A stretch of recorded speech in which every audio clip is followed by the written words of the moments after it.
बंदी छोड़ सतगुरु रामपाल जी परमेश्वर जी की जय हो।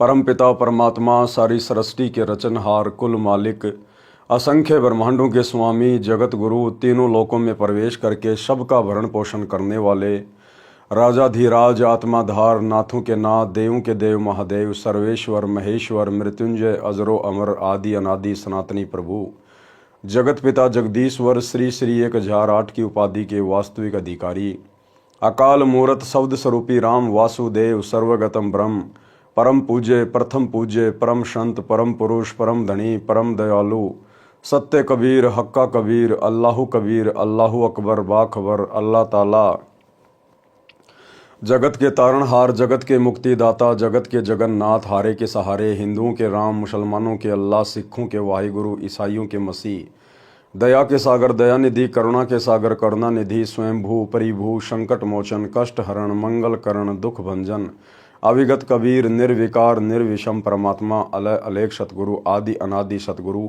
असली मर्यादा पुरुषोत्तम असली राम असली कृष्ण असली घनश्याम असली मुरारी राजाओं के राजा महाराजाओं के महाराजा शहनशाहों के शहनशाह सम्राटों के सम्राट भगवानों के भगवान अल्लाहों के अल्लाह प्रभुओं के प्रभु मसीहाओं के मसीह सच्चे वाहिगुरु बाबाओं के बाबा पीरों के पीर सेठों के सेठ जगत सेठ सावड़सा सेठ सर्वगुण संपन्न अनंत कोटि कलाओं के स्वामी अनंत कोटि ब्रह्मांडों के नायक योगियों में महायोगी ध्यानियों में महाध्यानी सिद्धों में परम सिद्ध ज्ञानियों में तत्व ज्ञानी ब्रह्म ज्ञानी महाज्ञानी परम ज्ञानी सर्वश्रेष्ठ ज्ञानी विज्ञानी युवा कबीर समृत कबीर असमवात अमित ओजा सच्चे रहनुमा करीम अल्लाह शुभान अल्लाह दुनिया के अंतिम पैगंबर 8 सितंबर 1951 से गांव धनाना जिला सोनीपत हरियाणा भारतवर्ष की पावन भूमि पे प्रकट रियल कल की भगवान श्री नारायण साकार हरि श्री बाबा साहेब नूर अनंत परमात्मा संत श्रोमणी सतगुरु रामपाल जी परमेश्वर जी के चरण कमल में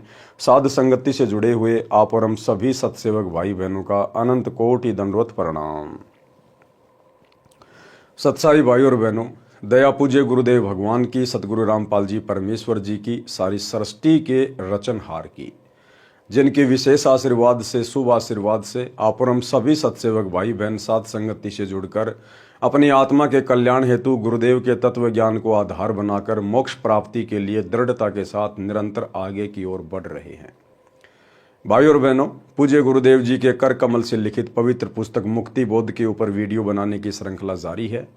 इसी श्रृंखला में आज हमारा ये 30वें नंबर का वीडियो है। प्रत्येक वीडियो में गुरुदेव भगवान के आशीर्वाद से हमें भक्ति मार्ग के विषय में बहुत कुछ नया जानने समझने और सीखने को मिल रहा है, जिसके चलते हमारा आत्मविश्वास हमारी दृढ़ता इस भक्ति मार्ग पर गुरुदेव के चरणों में निरंतर बढ़ती ही जा रही है।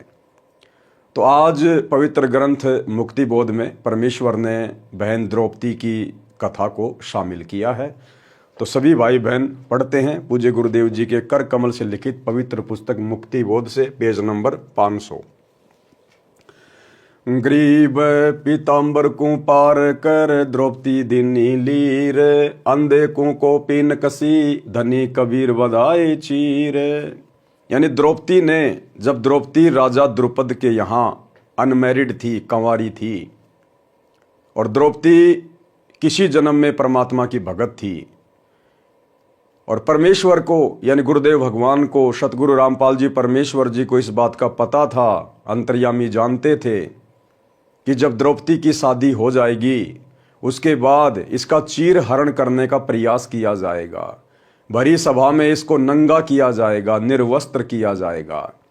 लेकिन परमात्मा कहते हैं, पहुंचूंगा क्षण एक में जन अपने के काज हिरणाकुश उदर उदारिया नरसिंह जू धर लूं साज।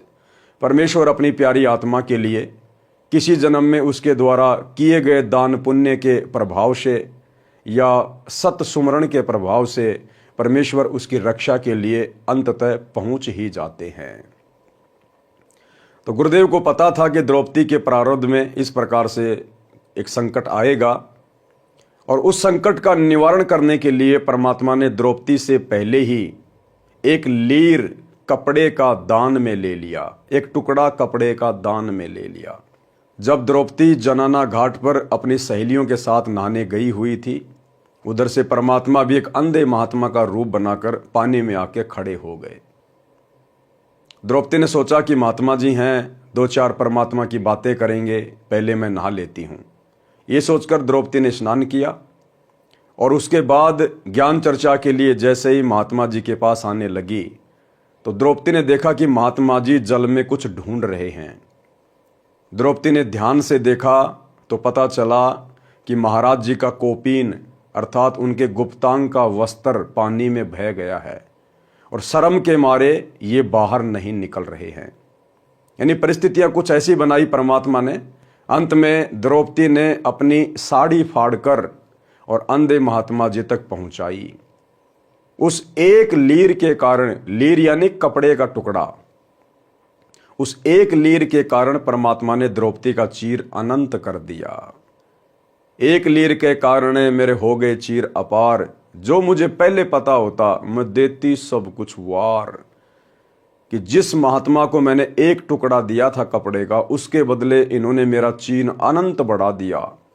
दुशासन जिसमें 10,000 हाथियों जितना बल था, पावर था, उसको भी पसीने आ गए, लेकिन द्रौपदी का चीर हरण नहीं कर पाया। तो भाई और बहनों, वही समर्थ परमात्मा, वही धनी आज आप और हमें बड़े सौभाग्य से पूज्य गुरुदेव जी के रूप में प्राप्त हुए हैं। तो आप और हमने भी अपने गुरुदेव पर तन मन धन से कुर्बान होना है। गरीब पीतांबर को पाड़ कर द्रौपदी दीनी लीर, अंधे को कोपीन कसी धनी कबीर बधाए चीर। आदि पुराण के अंक की वाणी नंबर 503 से 508। द्रौपदी नान चली है गंगा, सैंस सुहेली के सत्संगा। द्रौपदी गंगा में स्नान करने के लिए चली अपनी सैकड़ों सहेलियों के साथ में। द्रौपदी गंग किया स्नाना, धूप दीप दे की न्या ध्याना। अंदरे की कोपीन बहाई, ढूंढत बेर लगी रे भाई। उधर से परमात्मा ने अंधे महात्मा का रूप बनाया और ऐसी लीला कर रहे हैं जैसे वो जल में कोई कपड़ा ढूंढ रहे हैं। ओ गट घाट द्रौपदी मेला, देखा अंधरे का सब खेला। चीर फाड़ को पीन बहाई, द्रौपदी अंधरे आगे लाई। अब द्रौपदी ने अपनी खुद की साड़ी को फाड़कर अंधे महात्मा की तरफ वो कपड़ा पहुंचाने का प्रयास किया।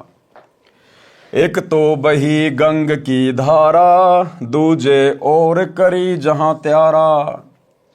जो पहला टुकड़ा था वो पानी में बह गया, परमात्मा के हाथ नहीं आया। द्रौपदी ने फिर से दूसरा टुकड़ा तैयार किया, अपनी साड़ी को फिर से फाड़ा। 5-7 कोपीन बहाई, द्रौपदी मुख से बोलत नाही। इस प्रकार द्रौपदी ने 5-7 टुकड़े अपनी साड़ी के फाड़ फाड़ के परमात्मा तक पहुंचाने का प्रयास किया, लेकिन वो परमात्मा के हाथ नहीं लगे। भाई और बहनों, वो साड़ी के टुकड़े परमात्मा के हाथ क्यों नहीं लगे, ये भी परमात्मा की एक लीला है। आज वर्तमान में कलयुग की बिचली पीढ़ी में परमात्मा हमें उस घटना के माध्यम से भी एक संदेशा देना चाहते हैं। तो द्रौपदी ने 5-7 टुकड़े कपड़े के परमात्मा की तरफ बहाए पानी में, लेकिन परमात्मा के हाथ नहीं लगे। और द्रौपदी मुख से बोलत नहीं, और द्रौपदी जानबूझकर आवाज नहीं निकाल रही थी, बोलना नहीं चाहती थी कि कहीं मेरी शर्म के मारे ये महात्मा जी गहरे पानी में ना चले जाएं और पानी का बहाव ज्यादा है, कहीं ये बह ना जाए। 5-7 कोपीन बहाई, द्रौपदी मुख से बोलत नाही। लकड़ी के जब दिया लपेटा, अंधरे से ती हो गई बेटा। अंत में द्रौपदी ने परमात्मा की प्रेरणा से एक युक्ति काम में ली। एक लंबी सी लकड़ी लेके आई और अपनी साड़ी का फिर से एक टुकड़ा फाड़ के कोपीन की साइज का और लकड़ी के लपेट के फिर परमात्मा की तरफ कर दिया और तुरंत परमात्मा ने उस कपड़े को पकड़ लिया। अंधरे से ती हो गई भेंटा, यानी उस कपड़े की भेंट अंधे महात्मा के रूप में परमात्मा से हो गई, यानी वो कपड़ा परमात्मा के हाथ में आ गया। लकड़ी के जद दिया लपेटा, अंधरे से ती हो गई बेटा। चीर फाड़ पीतांबर डारा, द्रौपदी चाली नगर मंजारा। अब द्रौपदी तो उसके बाद वापस अपनी नगरी में चली गई, अपने महल में चली गई। दुशासन योद्धा में मनता, 10 सहस्र रापती बलवंता। अब उधर जब द्रौपदी की शादी हो गई और जब वो समय आया द्रौपदी के चीर हरण का, तो दुशासन जब दुर्योधन के कहने पर द्रौपदी को निर्वस्त्र करने लगा, क्योंकि दुशासन में परमात्मा ने 10,000 हाथियों जितना बल बताया, 10,000 हाथियों जितना, तो इतना बलशाली वो द्रौपदी का वस्त्र हरण करने लगा। गरीब नगन अधरे को दिए, द्रौपदी चीर उतार, कोटि सहस हो गए दुशासन की बार। पारक के अंक की वाणी नंबर 1206 तथा आदि पुराण की वाणी नंबर 503, 508 का सरलार्थ। राजा द्रौपद की बेटी कृष्णा उर्फ द्रौपदी अपने पिता के घर पर कंवारी थी, यानी द्रौपदी का दूसरा नाम क्या था? कृष्णा। राजा द्रौपद की बेटी कृष्णा उर्फ द्रौपदी अपने पिता के घर पर कंवारी थी। उस नगर के साथ एक नदी बहती थी। राजा द्रौपद ने उस नहर के ऊपर अपनी रानियों तथा बेटी के स्नान के लिए एक पक्का घाट बनवा रखा था। उस घाट के आसपास कोई भी नर नहीं जा सकता था, यानी उस घाट के आसपास नर का जाना वर्जित था। द्रौपदी प्रतिदिन नगर की सैकड़ों सहेलियों को साथ लेकर स्नान करने जाती थी। एक सुबह एक अंधा साधु गलती से उस ओर स्नान करने चला गया। अंधा साधु कौन था? परमात्मा बंदी छोड़ सतगुरु रामपाल जी भगवान। एक सुबह एक अंधा साधु गलती से उस ओर स्नान करने चला गया।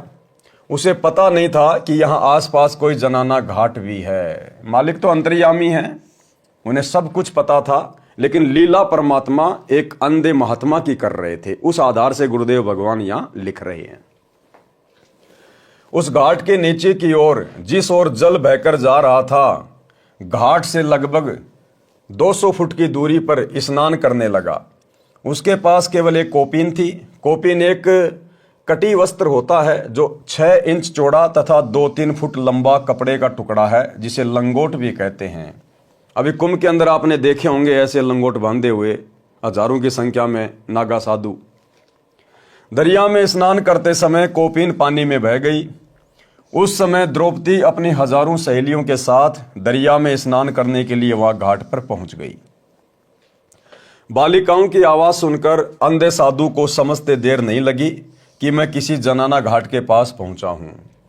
उस समय साधु नग्न हो गया था। शर्म के मारे दरिया के अंदर छाती तक गहरे जल में चला गया तथा पानी पर हाथ मारने लगा कि हो सकता है कोई फटा पुराना कपड़ा जल में बहता हुआ आ जाए।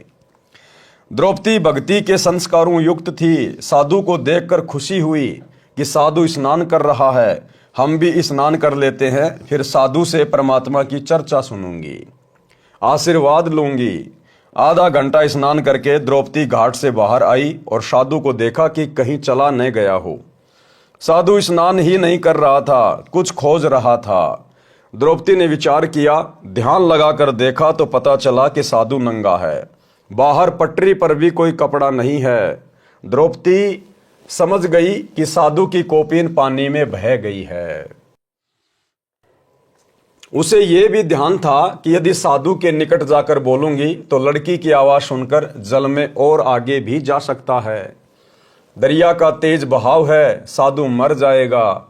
लड़की ने अपनी स्वच्छ नई साड़ी जो प्रतिदिन बदल कर पहनती थी, राजा की लड़की थी, प्रतिदिन नई साड़ी पहनती थी, पुरानी दासियों नौकरानियों को देती थी।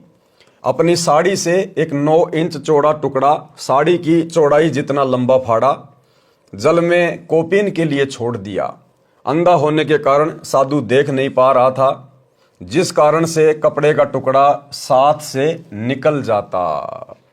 भाइयों और बहनों, अब इस ज्ञान आधार से हमने विचार करना पड़ेगा। अंधा होने के कारण वो साड़ी के टुकड़े महाराज जी के हाथ नहीं लग रहे थे, ये बात नहीं है। अरे वो काहे के अंधे थे? वो तो परमात्मा थे, स्वयं बंदी छोड़ सतगुरु रामपाल जी भगवान लीला कर रहे थे अंधे की। कारण ये नहीं था कि उन्हें दिखाई नहीं देता था, जिस कारण से वो 5-7 साड़ी के टुकड़े पानी में बह गए। भाई और बहनों, कारण अब आगे समझ में आएगा उसका क्या था। लगभग 7 टुकड़ी द्रौपदी देवी ने निस्वार्थ फाड़कर साधु के लिए बहा दिए, परंतु बात नहीं बनी। फिर लड़की ने एक लंबी लकड़ी खोजी, उसके एक सिरे पर कोपिन के लिए कपड़ा फाड़कर लपेटा, अंधे साधु के हाथों से छू दिया। बाबा कपड़ा बहता आने की आशा में बार बार हाथ पानी पर चला रहा था। साधु के हाथों पर कपड़ा लगा, तुरंत मजबूती से पकड़ लिया। अंधे के हाथ आंखों का कार्य करते हैं। संत को समझते देर नहीं लगी कि यह किसी बेटी की साड़ी का टुकड़ा है। मेरी समस्या को समझकर पानी में डाला गया है, वह आसपास ही होगी। महात्मा ने कोपिन पर्दे पर बांधी तथा भरे कंठ से भावुक होकर बोला कि बेटी, महा उपकार मेरे पर किया है। आज आपने मेरी इज्जत रखी है। मैं नंगा बाहर जाता, शर्म लगती, या दरिया में ही मर जाता। हे देवी, परमात्मा तेरी इज्जत रखे, तेरे को अनंत गुणा चीर परमात्मा देवे। ये आशीर्वाद दिया पूज्य गुरुदेव जी ने अपनी आत्मा को। कहते साधु बोले सहज स्वभाव, और साधु का बोला मिथ्या ना जावे। साधु संत महात्मा जो पूर्ण होते हैं, कहते हैं यदि वो स्वाभाविक भी अपने मुख से कोई वचन उच्चारण कर दें, वो भी पूरा होता है। पूरा संत वचन पलटे नहीं, चाहे पलट जाए ब्रह्मांड। देते को हरि देत है, जहां तहां से आण, और भाई अण देवा मांगत फिरे, फिर साहिब सुने ना कान। पारक के अंक की वाणी नंबर 1206। गरीब पीतांबर को पाड़ कर द्रौपदी दीनी लीर, अंधे को कोपिन कसी, धनी कबीर बंधाए चीर। सरलार्थ, द्रौपदी ने अपनी साड़ी के कपड़े में से कपड़े का टुकड़ा, यानी उसको लीर कहते हैं, अंधे महात्मा को दान किया था। अंधे महात्मा ने कोपिन कसकर बांधी, धन्य हुआ। धनी कबीर सबके मालिक कबीर जी ने द्रौपदी का चीर बढ़ाया। द्रौपदी कोपिन दान करके आशीर्वाद लेकर अपने नगर में चली गई। आदि पुराण के अंक की वाणी नंबर 509 से 521। दुर्योधन राजा जहां बोले, द्रौपदी नगर करो पट ओले। द्रौपदी तू ही कर टेरी, राखो लाज मुरारी मेरी। जब दुर्योधन ने आदेश दिया दुशासन को कि हम तो अंधे की औलाद हैं, हमें दिखाई थोड़ी देता है, इसको नंगा करो और मेरी जांग पे बैठाओ, उसी समय द्रौपदी ने देखा कि भाई अब मेरी सहायता करने वाला परमात्मा के अलावा कोई नहीं है। पांचों पांडव जुए में हार चुके थे, वचन में बंध चुके थे। भीष्म पितामह, द्रोणाचार्य और वो योद्धा कर्ण दुर्योधन का मलिन अन्न खाकर उसके दबाव में था। सच्चाई के लिए सर ऊपर करके आवाज नहीं उठा पा रहे थे। द्रौपदी ने देखा अब तो परमात्मा के अलावा कोई नहीं बचा पाएगा।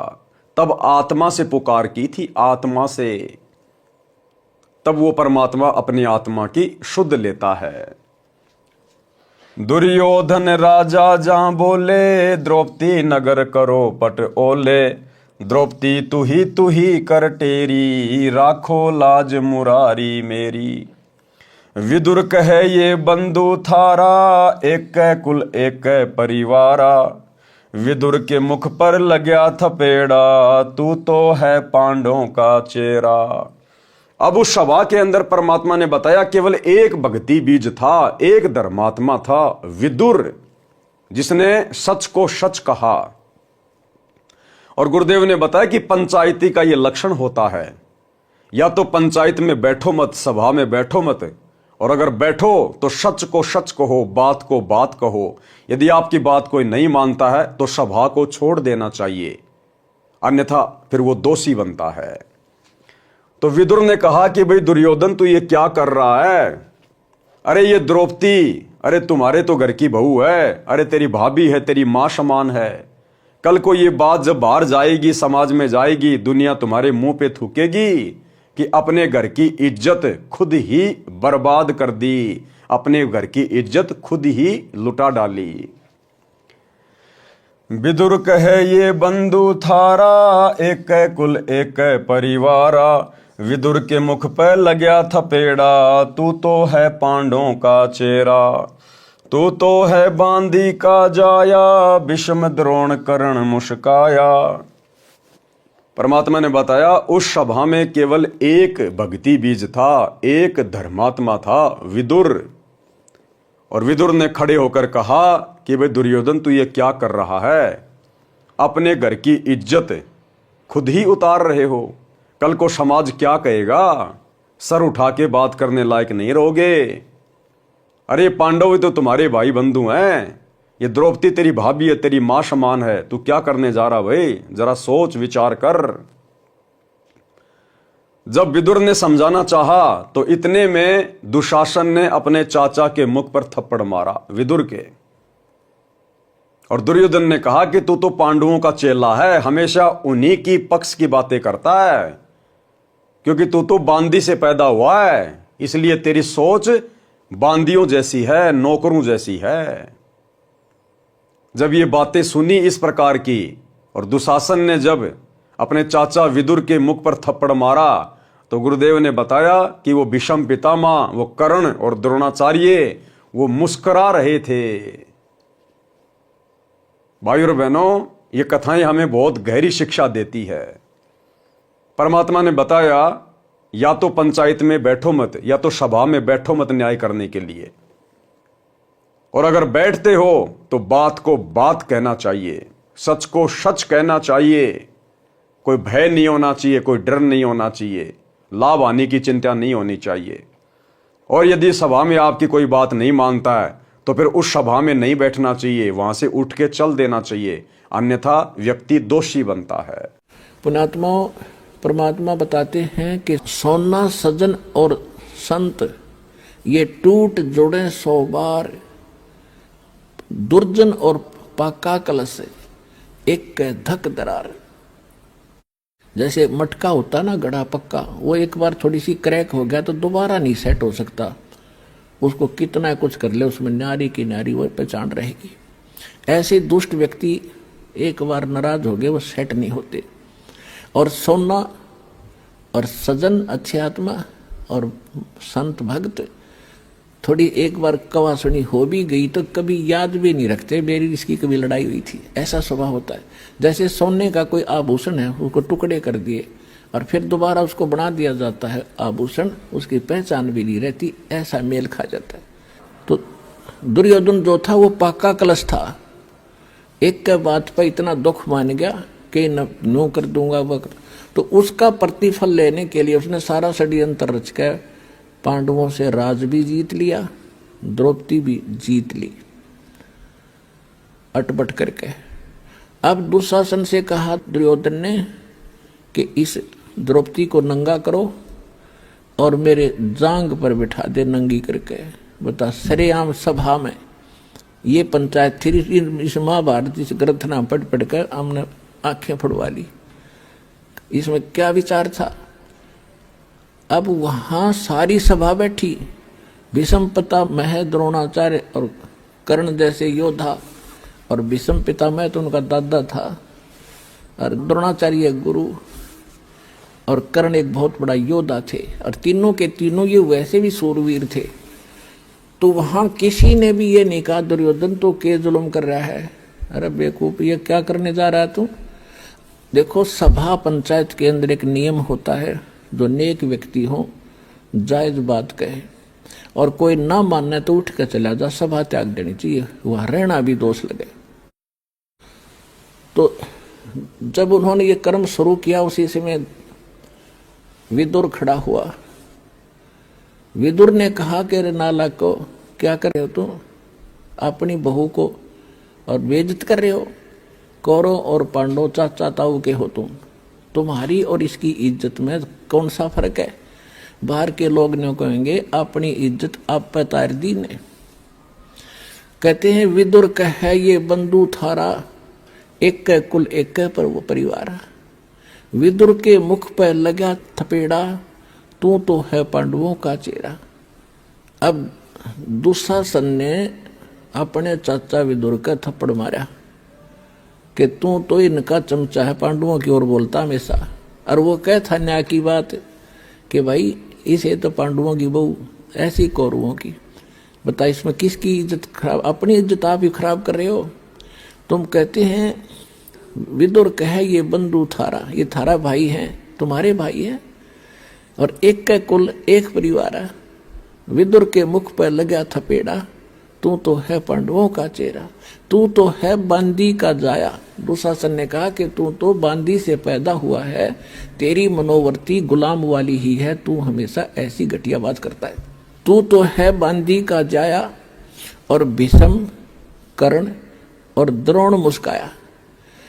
जब दुशासन ने अपने चाचा का थप्पड़ मारा और उसको यूं कहा कि तू तो है बांदी का जन्मा हुआ गुलाम, तो उस बात पर वह तीनों, भीष्म पितामह दादा और द्रोणाचार्य गुरु और कर्ण वो सूरवीर, तीनों ने हंसन लगे, मुस्कुराए, एक बहुत अच्छी बात कही।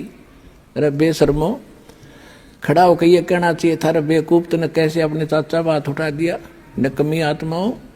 अगर उन तीनों में से एक भी खड़ा होकर ये कह देता खबरदार से लड़की का हाथ लगाया, कौरवों की हिम्मत नहीं थी। लेकिन वो बुद्धि भ्रष्ट थे। जब लड़की को नंगा किया जा रहा सरेआम, और वहां बैठे किस लिए, फिर वो उनमें कितनी गंदी सोच होगी ये सहज हिसाब लगाया जा सकता है। तो यहाँ परमात्मा ने सूक्ष्म वेद के अंदर इन पुराने ग्रंथों का भी जूस निकाला है, निष्कर्ष निकाल कर आपको दिया जा रहा है। तो केवल एक भक्ति बीज था, धर्मात्मा विदुर, जिसने सच बात कही। दुशासन भर है गलबाही, द्रौपदी ध्यान दर्या पदमाही। अब दुशासन ने अपनी भाभी को अपनी बाहों में भर लिया, उसको निर्वस्त्र करने के लिए। उसी समय द्रौपदी ने परमात्मा से अर्ज की, गरीब द्रौपदी टेरी ध्यान धर, सुनो पुरुष रघुवीर, दुशासन था के जब अनंत कोटि भय चीर। अब परमात्मा क्या करता है भाई और बहनों, जब तक हम पूर्ण संत की शरण में नहीं आते हैं, परमात्मा की शरण में नहीं आते हैं, क्योंकि पूर्ण संत, तत्वदर्शी संत, सतगुरु परमात्मा कबीर जी स्वयं ही बनकर आते हैं। तो जब तक हम उस पूर्ण शक्ति की शरण में नहीं आते हैं, और यदि हम अन्य किसी को गुरु बनाकर, अन्य किसी देवी देवता को अपना इष्ट मानकर पूजते रहते हैं, और जिस समय हमारे ऊपर कोई विशेष आपत्ति आती है, कोई संकट आता है, आत्मा से जब हम पुकार करते हैं, तो यदि हमारे पास में थोड़ा बहुत कोई भक्ति धन या कोई संस्कार शेष होता है, तो यही कबीर परमात्मा सतगुरु रामपाल जी भगवान, वो जिसको अपना इष्ट मानता है उस इष्ट रूप में, या जिसको अपना गुरु मानता है उस गुरु रूप में, ये कबीर परमात्मा ही उस भगत की, उस आत्मा की मदद करता है। तो श्री कृष्ण जी का ध्यान लगाया द्रौपदी ने, लेकिन श्री कृष्ण जी कहां आने थे, वो अंतर्यामी थोड़े थे, उन्हें थोड़ी पता था कि द्रौपदी के साथ में क्या घटना घट रही है। वो तो महल में रुक्मणी के साथ में शतरंज खेल रहे थे, चौपड़ पासा खेल रहे थे। उधर से कबीर परमेश्वर सतगुरु रामपाल जी भगवान आए और द्रौपदी का चीर बढ़ाया। परमात्मा उसके शीश के ऊपर बैठ गए, यानी अपना आशीर्वाद दे दिया परमात्मा ने। वो चीर अनंत होता चला गया, वो कपड़ा खत्म ही नहीं हुआ, दुशासन के पसीने आ गए। प्रियतम पूर्ण ब्रह्म बिनानी, मेरी लाज रखो परवानी, गजगरा के तार नहारे, बिल्ली के सुत अग्नि उबारे। अब द्रौपदी ने हृदय से प्रार्थना की कि हे प्रियतम पूर्ण ब्रह्म परमेश्वर, मेरी लाज रखो, मेरी इज्जत रखो परमात्मा। हे परमात्मा, आपने मगरमच्छ से हाथी की जान बचाई परमात्मा, आपने बिल्ली के बच्चों को आवे की अग्नि से बचाया परमेश्वर, आप मेरी भी रक्षा करें।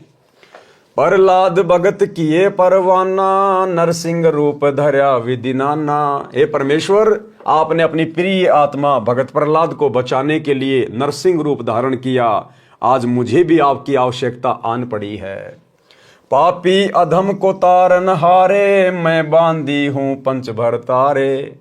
मैं पांचों पांडवों की पत्नी पंचभरतारी आपसे विनती करती हूं, अर्ज करती हूं, हे परमेश्वर आप मेरा उद्धार करें, आप मेरी रक्षा करें।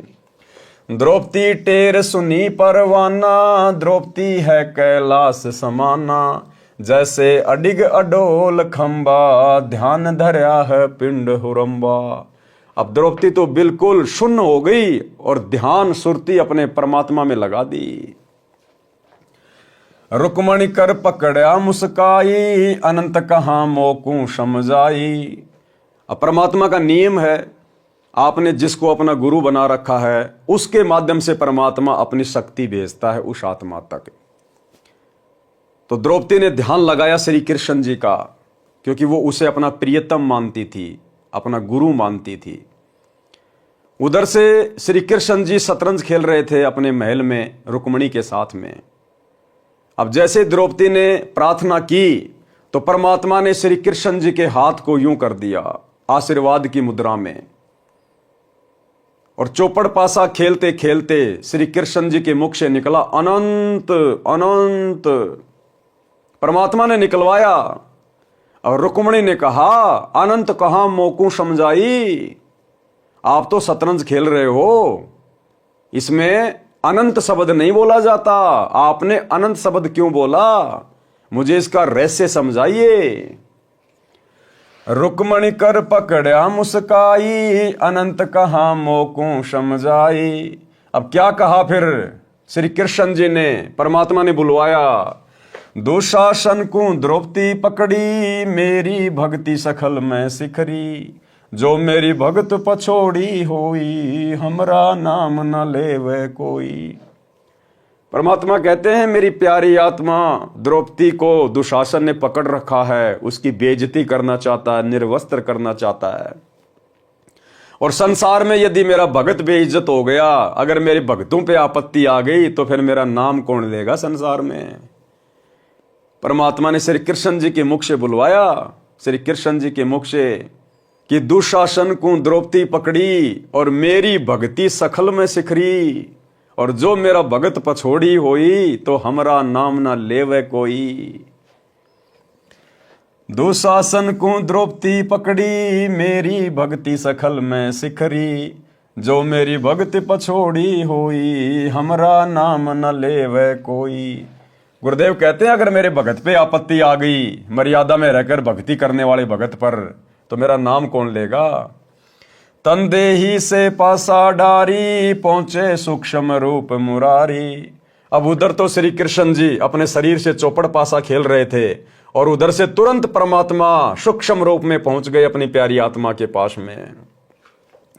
द्रौपद सुता के चीर बढ़ाए, शंख असंखों पार न पाए। खेचत खेचत खेच कसी सा, सिर पर बैठे हैं जगदीशा। अब वो खींच रहा है दुशासन, पसीने आ गए, थक गया, लेकिन उस चीर का अंत नहीं आया। क्यों? क्योंकि द्रौपदी के शीश पर परमात्मा बैठे थे, जगदीश बैठे थे। जगदीश जगत प्लस ईश, सारे संसार का स्वामी, सारी सृष्टि का स्वामी। शंखों चीर पितांबर जीने, द्रौपदी कारण सायब कीने। शंखों चीर पितांबर डारे, दुशासन से योद्धा हारे। गरीब पंडों से तिद्रोह करी, गए इकोतर वीर। भीष्म द्रोण कर्ण कै, शीस चढ़ी तकसीर। भीष्म द्रोण कर्ण कुल द्रोहा, पंडों से ती पकड़ा लोहा। दुर्योधन की संज्ञा कीनी, वासुदेव की कल्पना चीनी। भीष्म, द्रोणाचार्य और कर्ण, इन्होंने अधर्म का साथ दिया, धर्मात्माओं का साथ नहीं दिया, सत्य का पक्ष नहीं लिया। अंत में उनकी दुर्गति हुई, दुर्गति। आदि पुराण की वाणी नंबर 509 से 521 का सरलार्थ है। धृतराष्ट्र तथा पांडु दो भाई थे। धृतराष्ट्र बड़ा था तथा अंधा था, जिस कारण से छोटे भाई पांडु को राज्य दिया गया। पांडु दिल्ली का राजा बना। धृतराष्ट्र के 101 पुत्र जन्मे, पांडु के 5 पुत्र।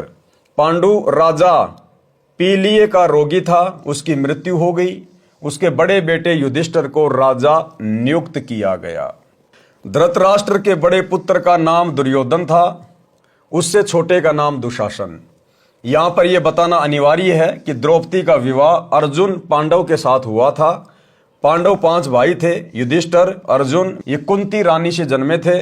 पांडव राजा की 2 रानियां थी। माद्री पांडव राजा के साथ सती हो गई थी। तब तक अर्जुन का विवाह द्रौपदी से नहीं हुआ था। जब स्वयंवर में मछली की आंख में तीर मारकर अर्जुन ने द्रौपदी के विवाह की शर्त पूरी कर दी थी, तो राजा द्रौपद ने अपनी बेटी द्रौपदी का विवाह अर्जुन से कर दिया। उस समय स्वयंवर में 5 पांडव गए थे। जब द्रौपदी को लेकर 5 पांडव घर आए तो कुंती माता महल के अंदर थी, दरवाजा बंद था। युधिष्ठिर ने आवाज लगाई, माता जी दरवाजा खोलो, आपके 5 पुत्र आए हैं, एक अनमोल वस्तु लाए हैं। माता कुंती ने अंदर से ही कह दिया कि उस वस्तु को 5 बांट लो। जब कुंती ने बाहर आकर देखा तो एक बहू लाए हैं। माता ने कहा कि बेटा, माता के वचन का पालन करना होगा, ये तुम 5 की पत्नी हो रहेगी। अब ये था महाभारत का ज्ञान। अरे अगर गलती से कह भी दिया कि इस वस्तु को आपस में बांट लो, तो चलो खाने पीने की वस्तु होती तो आपस में बांट लेते। जब बाद में देखा कि भाई ये तो वस्तु नहीं, ये तो एक लड़की है, बहू लाए हैं, तो बोल देती कि कोई बात नहीं बेटा, मैंने बिना सोचे समझे बोल दिया, परमात्मा मुझे माफ करे, कोई बात नहीं बेटा। लेकिन भाई और बहनों, काल ने ये कहानी इसी प्रकार से घटित करवानी थी। राजा युधिष्ठिर ने एक अति सुंदर महल पूर्ण रूप से ग्लास का बनवाया था, यानी शीशे का बनवाया था। एक दिन द्रौपदी सिर पर घड़ा लेकर प्रतिदिन की तरह तालाब से पीने का पानी लेकर घर पर आई थी। उसी समय दुर्योधन भी पांडवों के शीश महल को देखने के लिए आया, तो उसकी टक्कर शीशे की दीवार से हो गई, क्योंकि पता नहीं लगता था कि आगे खाली स्थान है या दीवार है। टक्कर लगने से दुर्योधन धड़ाम से गिरा। द्रौपदी जोर जोर से हंसी तथा व्यंग किया कि अंधे की संतान अंधी ही होती है। इस बात का दुर्योधन ने बहुत दुख माना तथा प्रतिशोध लेने का अवसर तलाशने लगा। गुरुदेव भगवान कहते हैं कि तीर कमान से और बात जुबान से एक बार निकलने के बाद वापस नहीं आती है, इसलिए भक्तों ने बहुत सोच समझ के अपनी जुबान से शब्द निकालने चाहिए। अब वही तो बात है ना, कहते हैं तीर कमान से और वचन जुबान से निकलने के बाद वो वापस नहीं आता। तो सोच समझ कर हमने हर क्रिया बोल चाल करनी चाहिए। भाई और बहनों, ये द्रौपदी की गलती थी, क्योंकि द्रौपदी कालवश थी। काल ने इस घटना को इसी प्रकार से घटित करवाना था द्रौपदी के माध्यम से। लेकिन आप और हम भगत भाई बहनों ने इस महाभारत से शिक्षा लेनी है कि हम भगत भाई बहनों ने कोई भी कुवचन, कोई भी ऐसा व्यंग जो आगे चलकर हमारे लिए परेशानी पैदा कर दे, हम भक्तों ने अपने मुख से नहीं निकालना चाहिए। परमात्मा कहते हैं, जिव्या तो वाहे बली जो रटे हरि को नाम, नहीं तो काट के फेंक दियो मुख में बलो ना चाम। हमें इस जिव्या से उच्चारण करने के लिए परमात्मा ने अमर मंत्र दे दिए, अमर सत्संग दे दिए, सतगुरु की महिमा कीजिए। हमने इस जिव्या का दुरुपयोग नहीं करना है, बहुत सोच समझकर शब्दों का इस्तेमाल करना है। और दूसरी बात, यदि हम भगत भाई बहनों को कोई कुवचन बोल भी दे, कोई व्यंग मार दे, तो हम भगत भाई बहनों ने दुर्योधन की तरह उस बात को पकड़ के नहीं बैठना चाहिए। यह भी एक भगत का लक्षण नहीं होता है। परमात्मा कहते हैं, साधु सज्जन और सोना टूट जुड़े सोबार, दुर्जन कुंभ कुमार का एक धक्के दरार। जिस प्रकार साधु यानी भगत और सज्जन यानी अच्छे इंसान और सोना जो एक धातु होती है, उनको कितनी ही बार आपस में तोड़ दो, मरोड़ दो, यानी संतों को चाहे कोई गाली दे दो, चाहे संतों से कोई बुरा व्यवहार कर लो, अगर छोटी मोटी बात को लेकर संतों में भक्तों में कोई विवाद हो गया, झगड़ा हो गया, तो जो संत होते हैं, साधु होते हैं, सज्जन पुरुष होते हैं, वो उस बात को अपने दिल पर लेके नहीं बैठते दुर्योधन की तरह। वो वापस एक दूसरे से माफी मांग के वैसे ही हो जाते हैं जैसा कभी उनके बीच कभी कोई विवाद हुआ ही नहीं। तो ये तो है संतों के लक्षण, भक्तों के लक्षण। और जो बात को गांठ मार ले वो है दुर्योधन। तो संतों भक्तों में ये अवगुण नहीं होना चाहिए। संतों को भक्तों को सोने का जैसा होना चाहिए। सोने धातु को कितनी बार आग में पिघला लो, फिर से नया गहना बना लो। आपने सोने की धातु का कोई भी गहना बना लिया, आप फिर से उसको पिघला के आप फिर से कोई नया गहना बना सकते हैं। तो इसी प्रकार संतों को, भक्तों को सहनशील, विनम्र और अधीन होना चाहिए। पहली बात तो सतगुरुदेव भगवान से उपदेश लेने के बाद, उनका ज्ञान सुनने के बाद, और जब भक्ति हमारे हृदय में प्रवेश कर जाएगी तो हमें भाई और बहनों किसी की बातों का बुरा लगेगा ही नहीं। यदि हमें लोग गालियां भी देंगे, ताने मारेंगे, बुरा भला कहेंगे, हमें बहुत अच्छा लगेगा। हमें उनकी बातों का बिल्कुल भी बुरा नहीं लगेगा। हमें बिल्कुल वो बालक बुद्धि के व्यक्ति नजर आएंगे कि भाई इसको ज्ञान नहीं है, नादान है अभी ये। हम उसकी बातों का बुरा मान ही नहीं सकते। दुर्योधन की तरह हमारे अंदर वो खुंदक बन ही नहीं सकती इस परमात्मा के ज्ञान से। यदि हमारे हृदय में ज्ञान समा गया है तो परमेश्वर के कहने का मतलब है, संतों भक्तों ने किसी के कुबोल का, कुविचारों का बिल्कुल भी बुरा नहीं मानना चाहिए। प्रतिशोध की भावना, बदले की भावना शौपन में भी नहीं होनी चाहिए। इस बात का दुर्योधन ने बहुत दुख माना तथा प्रतिशोध लेने का अवसर तलाशने लगा। दुर्योधन की आयु भी युधिष्ठिर की आयु के समान थी। धृतराष्ट्र के पुत्रों को कौरव कहते थे, पांडवों के पुत्रों को पांडव कहते थे। कौरवों ने विचार किया कि दिल्ली की गद्दी पर हमारा अधिकार है, क्योंकि हमारे पिताजी चाचा पांडु से आयु में बड़े थे। राजनीति का नियम है कि राजा का जो बड़ा पुत्र होगा वह राजगद्दी पर बैठेगा, वह राजा होगा। दुर्योधन के मामा का नाम शकुनी था, जो एक पैर से लंगड़ा कर चलता था। उसने अपने भाणजों को उकसाया कि राज पर आपका अधिकार है, जैसे तैसे राज्य प्राप्त करो, आपको सदा पांडवों का गुलाम बनकर रहना होगा, मैं ये नहीं देख सकता। एक योजना बनाई कि युधिष्ठिर राजा को जुआ खेलने के लिए खुश करो। मैं युधिष्ठिर को हेरा फेरी करके हरा दूंगा, ये मेरी जिम्मेदारी है।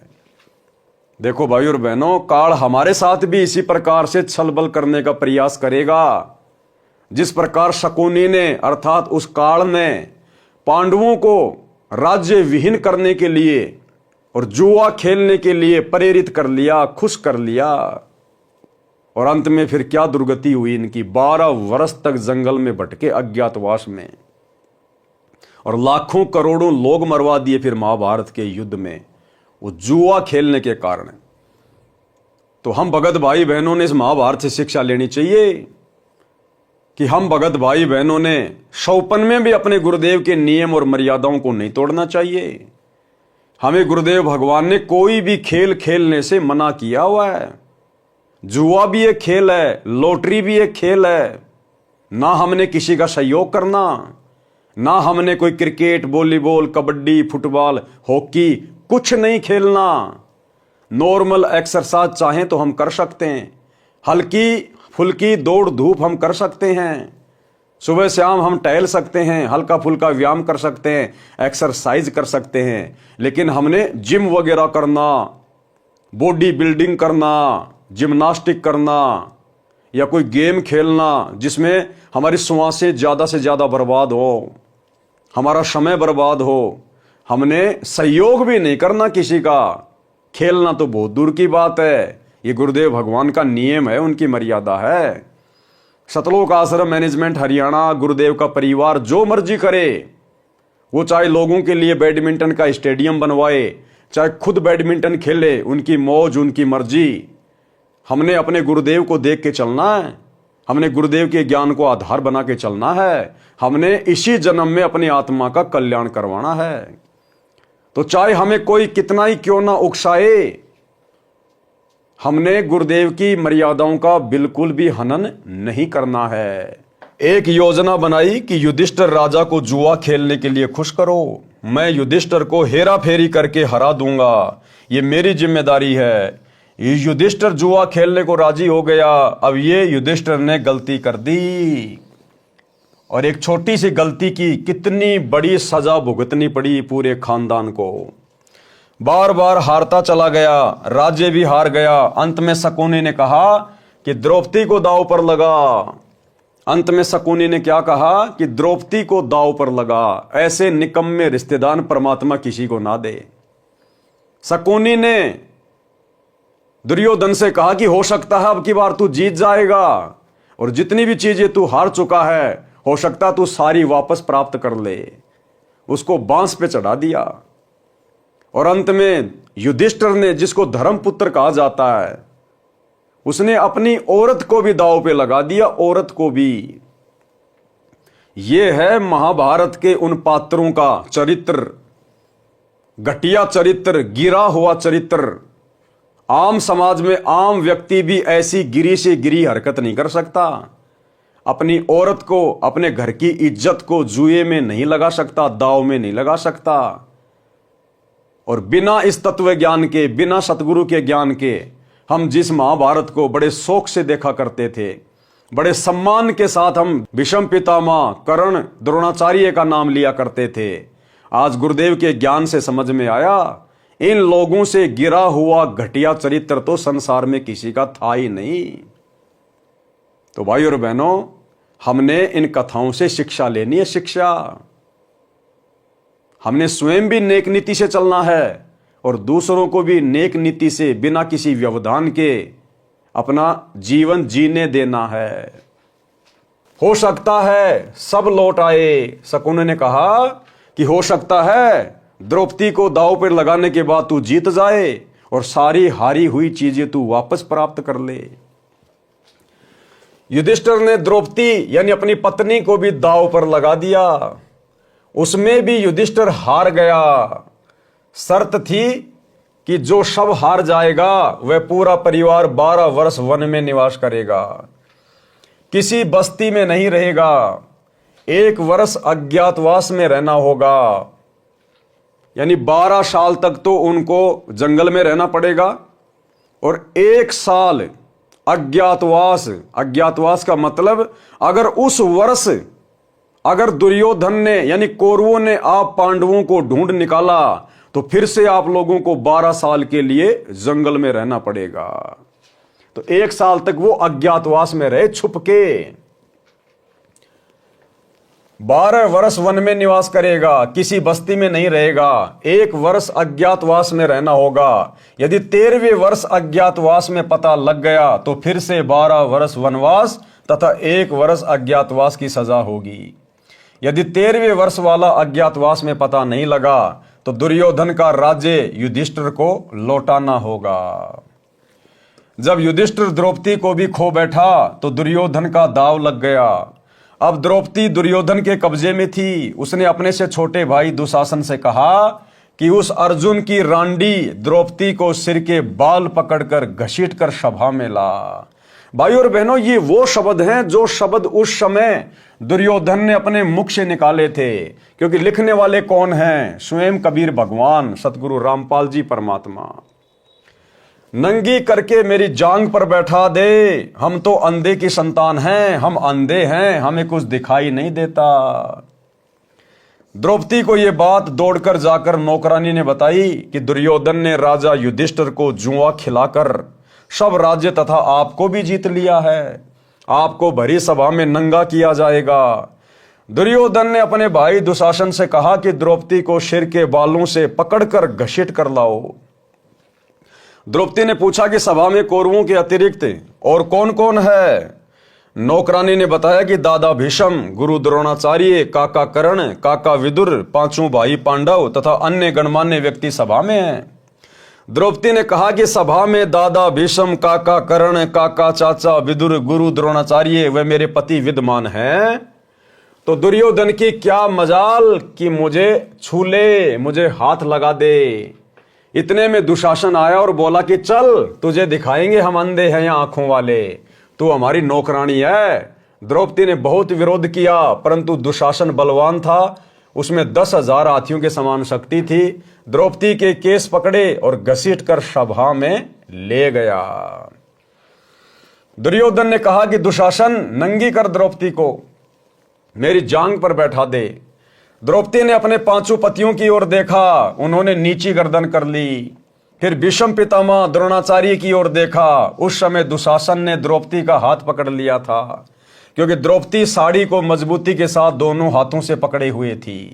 किसी ने भी दुशासन व दुर्योधन से नहीं कहा कि आप गलत कर रहे हो। पंचायत में अबला के साथ अभद्र व्यवहार ना करो। यदि भीष्म पितामह, द्रोणाचार्य और कर्ण में से एक भी खड़ा होकर यह कह देता कि बस बहुत हो चुकी है, छोड़ दो अबला को वरना ठीक नहीं रहेगा। किसी की हिम्मत नहीं थी कि द्रौपदी को हाथ लगा देता, परंतु इनमें से किसी ने कुछ भी नहीं कहा। नंगी होने का इंतजार करने लगे, कल मुंहों ने नजर भी नीची नहीं की। परमात्मा वो बता रहे हैं जो घटना वहां पर एज इट इज घटित हुई थी। भीष्म पितामह, गंगा पुत्र भीष्म पितामह, द्रोणाचार्य उनका गुरु और वो योद्धा कर्ण उस द्रौपदी को नंगा देखने के लिए बैठे हुए थे। और जब दुशासन उसको नंगा करने लगा तो उन नालायकों ने गर्दन भी नीचे नहीं करी, एक टक नजर लगा के देख रहे थे। ये हैं अस्तियां, ये हैं वो महापुरुष जिनके नाम की गाथाएं टीवी चैनलों पर दिखाई जाती हैं, महाभारत जैसे सीरियल बनाए जाते हैं, दुनिया तालियां पीटती है, इनकी वाह वाही करती है। ये है वो घटिया चरित्र जिनकी तो परमात्मा कभी सौपन में शक्ल भी ना दिखाए, शक्ल भी। द्रौपदी के ऊपर टिका रखी थी क्या नजर, कल मुंहों ने नजर भी नीचे नहीं की, द्रौपदी के ऊपर टिका रखी थी कि कब नंगी हो और कब हम इसके सौंदर्य का आनंद लें। उस सभा में केवल इंसान विदुर था जो भगत आत्मा पंचायती था। विदुर जी खड़े हुए और बोले, विदुर कहे ये बंधु थारा, एक कुल एक परिवारा। विदुर के मुख पर लगा थपेड़ा, तू तो है पांडवों का चेहरा, तू तो है बांदी का जाया, भीष्म द्रोण कर्ण मुस्काया। और वर्तमान में भाइयों और बहनों, गुरुदेव के जेल जाने के बाद ये दुर्योधन और दुशासन वाली ये कहानी, ये कथा, ये चरित्र गुरुदेव के परिवार वाले निभा रहे हैं, स्टेट कोऑर्डिनेटर निभा रहे हैं, आश्रम संचालक निभा रहे हैं। हम सभी सत्सेवक भाई बहन अपने गुरुदेव भगवान की महिमा करने के लिए साध संगतियां करते हैं। हमने साध संगतियां शुरू की, अपने भगत भाई बहनों के साथ मिलकर साध संगतियों के माध्यम से गुरुदेव भगवान को भोग लगाना शुरू किया, शंका समाधान करने शुरू किए ताकि हम ज्ञान आधार से दृढ़ हों, भक्ति और भगवान पर हमारा विश्वास दृढ़ हो। लेकिन ये सारी बातें इन कौरवों को पसंद नहीं आई और इन्होंने तरह तरह से साध संगतियों में आकर व्यवधान डालना शुरू किया। भगत भाई बहनों को लठों से मारा, मुकदमे करवाए, जेल करवाई, गालियों की सीमा नहीं। लेकिन भाई और बहनों, एक भी व्यक्ति आवाज उठाने को तैयार नहीं हुआ। कोई भी स्टेट कोऑर्डिनेटर, कोई भी आश्रम संचालक, एक भी व्यक्ति, सब के सब नंगा नाच देख रहे हैं, नंगा नाच। अगर एक भी स्टेट कोऑर्डिनेटर या आश्रम संचालक अगर विदुर की तरह सत्य का साथ देता तो गुरुदेव के कलयुगी परिवार की औकात नहीं, हिम्मत नहीं, जो साध संगतियों के ऊपर किसी भी प्रकार से कोई बाधा डालने का प्रयास करे। लेकिन किसी भी महापुरुष ने आवाज नहीं उठाई, एक भी स्टेट कोऑर्डिनेटर ने। तो अंत में इनके साथ क्या होगा? वही होगा जो महाभारत के उन नालायक लोगों के साथ में हुआ, भीष्म कर्ण द्रोणाचार्य के साथ में हुआ, दुशासन के साथ हुआ। और यदि किसी ने थोड़ी बहुत कोई आवाज उठाने की विदुर की तरह कोशिश भी की, सच को सच कहने का भी प्रयास किया दुर्योधन के सामने, गुरुदेव के परिवार के सामने, तो उनके नाम के तुरंत पीले पर्चे निकाल दिए गए। जैसे दुशासन ने तुरंत थप्पड़ मार दिया और कहा तू तो है बांदी का जाया। तो वर्तमान में अगर कोई सच का साथ देने का प्रयास भी करता है, थोड़ी बहुत कोई हिम्मत भी करता है, तो तुरंत उसके नाम के पीले पर्चे निकाल दिए जाते हैं, गुरुद्रोही घोषित कर दिया जाता है। तो सेम टू सेम महाभारत वाली स्टोरी वर्तमान में सतसेवक और शतलोक आश्रम मैनेजमेंट हरियाणा के बीच में घटित हो रही है। भाई सत्य की जीत वहां हुई थी और सत्य की जीत यहां भी होगी। विदुर कहे ये बंधु थारा, एक कुल एक परिवारा। विदुर के मुख पर लग्या थपेड़ा, तू तो है पांडवों का चेहरा, तू तो है बांदी का जाया, भीष्म द्रोण कर्ण मुस्काया। अर्थात विदुर जी ने कहा कि हे दुर्योधन, आप अपनी बेइज्जती आप ही कर रहे हो। पांडव आपके चचेरे भाई हैं, आपकी और इनकी इज्जत एक है, एक कुल है, एक परिवार है, ऐसा गलत कर्म ना करो। दुर्योधन ने कहा कि हे दुशासन, विदुर को थप्पड़ मार, यह सदा से पांडवों का पक्ष लेता है। दुशासन ने अपने चाचा विदुर के मुख पर थप्पड़ मारा और बोला कि तू तो पांडवों का चेला है, उनका गुलाम है, तू तो बांदी यानी नौकरानी से जन्मा है। ठीक इसी प्रकार कोई भी भगत भाई बहन इन आश्रमों में या कोऑर्डिनेटरों से या गुरुदेव के बेटा बेटी भाई बंधु रिश्तेदारों से साथ संगति के वीडियो देखकर या वैसे भी जो कुकर्म ये कर रहे हैं, ज्ञान विरुद्ध कर्म जो कर रहे हैं, अगर कोई भगत भाई बहन इनको सही मार्ग पर चलने की शिक्षा देता है, इनको इनके अवगुणों से परिचित करवाता है, तो ये भी तुरंत आदेश दे देते हैं, तुरंत कह देते हैं, लगता है तू गुरुद्रोही के वीडियो देखता है, लगता है तू पवनदास के संपर्क में है, तू तो पवनदास की भाषा बोल रहा है। और तुरंत जैसे दुर्योधन ने दुशासन को आदेश दिया कि मार थप्पड़, तुरंत ये लोग उसके नाम के पीले पर्चे निकलवा देते हैं कि आश्रम से नो एंट्री। तू तो उनका गुलाम है, तू तो बांदी यानी नौकरानी से जन्मा है, इसलिए तेरे छतरी वाले विचार नहीं है। दुशासन से यह बात सुनकर दादा भीष्म, गुरु द्रोणाचार्य तथा कर्ण मुस्कुराए। विदुर जी सभा छोड़कर चला गया, वह अत्याचार तथा नंगापन नहीं देख पाया और अंत में उसकी जान बची। अंत में परमात्मा ने विदुर को बचाया। परमात्मा ने विदुर में प्रेरणा करके तीर्थों की यात्रा पे भेज दिया। महाभारत के युद्ध के बाद में आया। एक सच्चे पंचायती का कर्तव्य बनता है कि वह सभा में सत्य का पक्ष ले। यदि कोई नहीं मानता है तो सभा छोड़कर चला जाए। लेकिन भाई सतलोक आश्रम मैनेजमेंट हरियाणा की सभा लोग नहीं छोड़ रहे, बिल्कुल अधर्म के पाड़े में हैं, झूठ के पाड़े में बैठे हैं। क्यों नहीं छोड़ पा रहे ये कोऑर्डिनेटर? क्यों? क्योंकि सतलोक आश्रम मैनेजमेंट हरियाणा का मलिन अन्न खाकर इनकी बुद्धि भ्रष्ट हो चुकी है। सच क्या है, झूठ क्या है, इनको सब पता है। मुझ पवनदास के वीडियो सबसे पहले यदि कोई देखता है तो कोऑर्डिनेटर, गुरुजी का परिवार। उसके बावजूद भी ये लोग जानबूझकर सांची तजकर बैठे हैं। अंत में क्या होगा इनके साथ में? विदुर जी ने कर्तव्य पूरा किया। जब द्रौपदी ने देखा कि मैं जिनको अपना संरक्षक मानती थी, जिन बड़े बुजुर्गों पर विश्वास करती थी कि ये कभी अबला को नंगा नहीं होने देंगे, ये मेरी भूल थी। अपना तो परमात्मा है। कौन है? परमात्मा। ठीक इसी प्रकार भाई और बहनों, हमने भी शिक्षा लेनी है। सतगुरुदेव भगवान के अलावा, इस परमात्मा के अलावा हम आत्माओं का कोई भी संरक्षक नहीं है, हमारा कोई भी रक्षक नहीं है। गुरुदेव भगवान हमें बार बार कहते हैं कि बच्चों, इस मार्ग में आने के बाद आपने हर प्रकार से अपने गुरुजी के प्रति समर्पित रहना होगा। आपने किसी से कोई उम्मीद नहीं करनी, कोई आशा नहीं करनी। अगर उंगली के चोट भी लग जाए तो भी अपने गुरुजी पर आश्रित रहना है।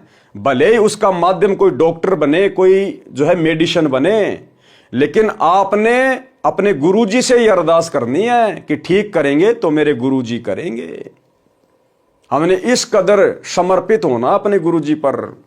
हमारे ऊपर चाहे कैसी भी आपत्ति आओ, कैसी भी परेशानी आओ, कैसी भी समस्या हो, हमने अपने रिश्तेदारों से, यार दोस्तों से, हमने किसी से मदद की कोई इच्छा करनी नहीं है, कोई उम्मीद लगानी नहीं है। हम पतिव्रता पद की भक्ति कर रहे हैं और एक पतिव्रता औरत हर मुसीबत में केवल अपने पति का सहारा तकती है, किसी अन्य का नहीं। तो भले हमारे साथ में कुछ भी बीते, कुछ भी हो, कितनी बड़ी हानि होती दिखाई दे, परमात्मा कहते हैं विश्वास रखना अपने गुरुदेव भगवान पर। वो आपत्ति ऐसे टल जाएगी जैसे हवा चलने से बादल दूर दूर भाग जाते हैं। तो भाई और बहनों, हमने इस कथा से शिक्षा लेनी है। केवल अपने गुरुजी से हमने और किसी से कोई उम्मीद नहीं लगानी है। जिन बड़े बुजुर्गों पर विश्वास करती थी कि ये कभी अबला को नंगा नहीं होने देंगे, ये मेरी भूल थी। अपना तो परमात्मा है। द्रौपदी श्री कृष्ण को गुरु बनाए हुए थी। आपत्ति में गुरुजी को याद किया जाता है। आपत्ति में किसको याद किया जाता है? गुरुजी को। शिक्षा दे रहे हैं परमात्मा कि आप भक्तों पर यदि कभी कोई आपत्ति आ जाए, पहली बात तो शत भक्ति मर्यादा में रहकर करने वाले भगत भाई बहनों पर आपत्ति परमात्मा आने नहीं देता। और फिर भी यदि कोई आपत्ति आ जाए तो परमात्मा कहते हैं कि वो तुम्हारी परीक्षा होगी। गुरु तुम्हें चेक करेगा कि तुम अपने गुरुजी पर आश्रित होना सीखे या नहीं सीखे। तो आपत्ति के समय गुरुजी को याद किया जाता है। गुरुजी कौन? परमात्मा। गुरु में आध्यात्मिक इंटरनेट लग जाता है, उसके माध्यम से भगत की पुकार परमात्मा के पास जाती है। हमारे तो गुरु भी यही और हमारे तो परमात्मा भी यही। घर की घर में इंटरनेट लगा हुआ है। परमात्मा उस कॉल को धर्मराज के पास डाइवर्ट कर देता है। धर्मराज उस जीवात्मा का पुण्य देखता है, उस पुण्य को परमात्मा के पास तुरंत ईमेल कर देता है। परमात्मा देखता है कि इसके कौन से धर्म कर्म या भक्ति के कारण साधक का संकट निवारण किया जा सकता है। उस आत्मा द्रौपदी के खाते में अंधे महात्मा को दिए गए लीर यानी छोटा सा कपड़े का टुकड़ा, उसके प्रतिफल में सहायता करनी बनती है। उसी समय कबीर परमेश्वर जी सूक्ष्म रूप में द्रौपदी के सिर पर कमल के फूल पर विराजमान हो गए। कौन? कबीर परमेश्वर सतगुरु रामपाल जी भगवान। उस समय श्री कृष्ण जी तो द्वारिका में अपनी पत्नी रुक्मणी के साथ चौपड़ खेल रहे थे। श्री कृष्ण जी चौपड़ पासे डालकर अचानक बोले अनंत, और ऊपर को हाथ उठा लिया आशीर्वाद की मुद्रा में। यह परमात्मा कबीर जी ने रिमोट से बुलवाया था। गुरु के माध्यम से परमात्मा की शक्ति संकट वाले साधक के पास जाती है। पासे डालकर बोलना तो चाहिए था कच्चे 12 या पक्के 18, परंतु बोलने लगे अनंत अनंत। तब रुक्मणी ने श्री कृष्ण जी का हाथ पकड़ा जो आशीर्वाद के लिए उठा हुआ था। पूछा कि ये अनंत किस लिए कहा, मुझे समझाओ। श्री कृष्ण जी की दिव्य दृष्टि परमात्मा ने खोल दी। कहा कि दुशासन ने द्रौपदी को पकड़ रखा है, उसका चीर उतारना चाहता है। हमारी भक्ति 3 लोक में सबसे ऊंची सखल में शिखरी है। हमारे भगत की हार हो गई तो हमारा नाम कौन लेगा। इसी प्रकार भाई और बहनों, धरती पर आज वही परमात्मा प्रकट है और हमारा सौभाग्य, हम डायरेक्ट उनसे जुड़े हुए हैं, हम उनकी शरण में हैं। अरे यदि कोई आपत्ति आती है तो हम जरा अपने गुरु पे विश्वास तो करके देखें एक बार। परमात्मा यही तो चाहते हैं कि बच्चों आने दो आपत्ति, देखते हैं आपत्ति बड़ी है या तुम्हारा गुरु बड़ा है। तुम एक बार विश्वास तो करके देखो अपने गुरु पर, अपने भगवान पर, तेरी आपत्ति का समाधान करता है या नहीं करता है। गुरुदेव भगवान कहते हैं, जय हमरा भक्त पछोड़ी होई तो हमरा नाम ना लेवे कोई। उसका चीर उतारना चाहता है। हमारी भक्ति 3 लोक में सबसे ऊंची यानी सखल में शिखरी है। हमारे भगत की हार हो गई तो हमारा नाम कौन लेवेगा। ये सब कुछ परमात्मा कबीर जी श्री कृष्ण जी से बुलवा रहे थे ताकि परमात्मा में आस्था मानव की बनी रहे। काल चाहता है कि मानव गलत साधना करे, उससे उसको कोई लाभ ना हो, नास्तिक हो जाए। अंधा बाबा की भूमिका भी स्वयं परमात्मा कबीर जी ने ही की थी। शुरू में तो गुरु जी ने क्या लिखा कि एक अंधा महात्मा था, उसको पता नहीं था, दिखाई नहीं दे रहा था। और अब लास्ट में क्या कह रहे हैं, उस अंधे महात्मा की भूमिका भी परमात्मा कबीर जी ने निभाई थी।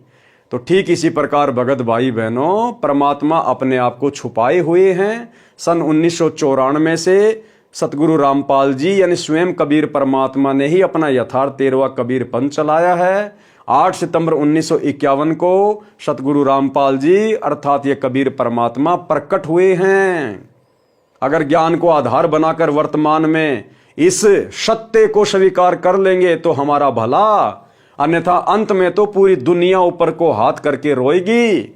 जिस प्रकार मगर से जब परमात्मा सह शरीर गए तो सब लोग आपस में एक दूसरे से गले लग लग के रो रहे थे कि हम तो परमात्मा को पहचान नहीं पाए, हम जान नहीं पाए, हमने तो घर आए भगवान को हाथों से गवा दिया। तो भाई और बहनों, अंत में ऐसा ना हो फिर कि आप और हम भगत भाई बहन भी इसी प्रकार से आंखों से आंसू निकाल निकाल कर रोए। अंधा बाबा की भूमिका भी स्वयं परमात्मा कबीर जी ने ही की थी, जिस कारण से उस साड़ी के कपड़े के टुकड़े का इतना अधिक फल मिला। यदि कबीर परमात्मा द्रौपदी की सहायता न करता तो द्रौपदी नंगी हो जाती। परमात्मा कबीर जी ने परमात्मा में आस्था बनाए रखने के लिए ये अनहोनी करनी थी। द्रौपदी के चीर को बढ़ाकर विश्व विख्यात चमत्कार कर दिया, जो आज तक परमात्मा का गुणगान हो रहा है। कृष्ण जी के तो अनेकों भगत है, किसी अन्य के लिए ऐसा चमत्कार नहीं हुआ। मेरे संत रामपाल दास की लोहे के तारों की जाली जो खिड़कियों पर मच्छरों के बचाव के लिए लगाई जाती है, वह कबीर परमात्मा ने लगभग 1 फुट बढ़ाई। परमेश्वर ने विश्वास दिलाने के लिए स्वयं ही अपने घर की जाली बढ़ाई कि भाई तुम्हारे 3 लोक के भगवानों ने, अगर तुम मानते हो कि द्रौपदी की साड़ी, द्रौपदी का चीर श्री कृष्ण जी ने बढ़ाया था। अब बढ़ाया किसने था वो तो आज आ गया सबके सामने।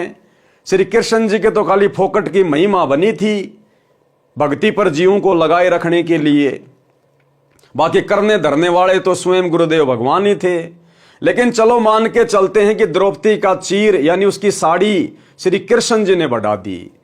अरे भैया, तुम्हारे 3 लोक के भगवान ने तो केवल एक कपड़े का टुकड़ा बढ़ाया और परमात्मा ने यह साबित कर दिया कि हमारे बंदी छोड़ने कबीर परमात्मा ने तो लोहे को बढ़ा दिया, लोहे का, कि कपड़ा छोड़ो, हमारे परमात्मा तो लोहा बढ़ा दे, लोहा। तो ये उदाहरण परमेश्वर ने अपनी मर्जी से जानबूझकर स्वयं के साथ घटित किया। इनके अलावा और कोई कबीर परमात्मा नहीं है जो लोहा बढ़ा दे। यही है वो मालिक सतगुरु रामपाल जी भगवान, जिन्होंने द्रौपदी का कपड़ा भी बढ़ाया और स्वयं की लोहे की जाली भी बढ़ाई। मेरे शिष्यों को कबीर परमात्मा की भक्ति से अनेकों अनहोनी हो रही है। उस समय जब द्रौपदी रानी का चीर हरण हो रहा था, कृष्ण जी तो द्वारिका में रुक्मणी के साथ चौपड़ खेल रहे थे। रुक्मणी ने सबको बताया कि श्री कृष्ण ऐसे ऐसे बोले, वे तो चौपड़ भी खेलते रहे और द्रौपदी का चीर भी बढ़ा दिया। ठीक इसी प्रकार हमारे कबीर भगवान वर्तमान में अपने मिशन को गति देने के लिए वर्तमान में हिसार जेल में भी बैठे हैं और बाहर अपने भक्तों के साथ असंख्य चमत्कार भी करते हैं। रोजाना प्रतिदिन अपने सत्सेवक बच्चों के घरों पर उनको आशीर्वाद देने के लिए, भोजन भंडारा ग्रहण करने के लिए भी आते हैं। और जरा सी आपत्ति आती है तो परमात्मा तुरंत शब्द रूप में सामने खड़े हो जाते हैं। ये वो परमात्मा है। तो द्रौपदी ने गुण गाया श्री कृष्ण जी का कि श्री कृष्ण जी तो चौपड़ पासा खेल रहे थे, फिर भी वो तुरंत आके प्रकट हो गए, उन्होंने मेरा चीर बढ़ाया, जबकि बढ़ाने वाले तो यही थे। लेकिन द्रौपदी ने गुणगान किसका किया? अपने गुरु का। संत गरीबदास जी की दिव्य दृष्टि खुली हुई थी, वे जो देख रहे थे वो बता रहे थे। वास्तव में सब परमात्मा कबीर जी ही कर रहे थे।